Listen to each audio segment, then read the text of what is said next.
ఉప పార్టీ అధ్యక్షురాలు నాగలక్ష్మి గారు మాట్లాడతారు.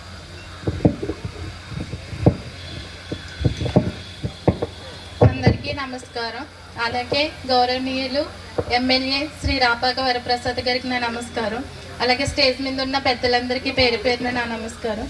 ఈరోజు మోరి గ్రామంలో నిజంగా ఇంత అభివృద్ధి జరిగిందంటే దానికి కారణం మన ముఖ్యమంత్రి వైఎస్ జగన్మోహన్ రెడ్డి గారు. ఆయన ఇంత మంచి అభివృద్ధి చేస్తున్నందుకు చాలా కృతజ్ఞతలు.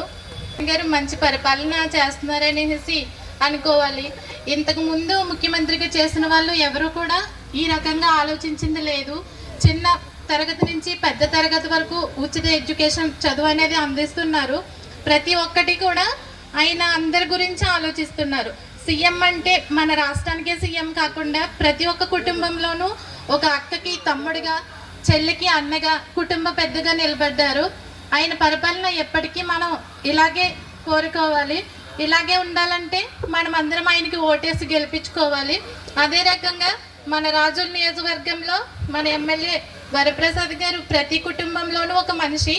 ఈయన్ని మనం ఓటేసి మళ్ళీ మనం ఎమ్మెల్యేగా నిలబెట్టుకుంటే కనుక ప్రతి ఒక్క కుటుంబంలోనూ మనకి ఎమ్మెల్యేగా ఉన్నంత ఆనందంగా ఉంటుంది. ఏ ప్రభుత్వం కూడా కాపుల గురించి ఆలోచించలేదమ్మా. అందరూ కూడా కాపులంటే ఎవరూ పట్టించుకోలేదు. కానీ కాపు నేస్తామని చెప్పేసేసి కాపులకు కూడా అండగా నిలబడ్డ ప్రభుత్వం ఏదైనా ఉంది అంటే అది మన జగన్ గారి ప్రభుత్వమే. మీరందరూ కూడా ఈ విషయాన్ని గుర్తుపెట్టుకోవాలి. పిల్లల చదువుల విషయం కానీ ఏ విషయమైనా ప్రపంచంతో పోటీ పడే విధంగా ఇంగ్లీష్ మీడియం చదువుకుంటున్నారంటే మధ్యతరగతి పిల్లలు కూడా అది మన జగన్ గారి ప్రభుత్వం వల్లే, ఆయన చేసిన ఆలోచన వల్లే అవుతుంది.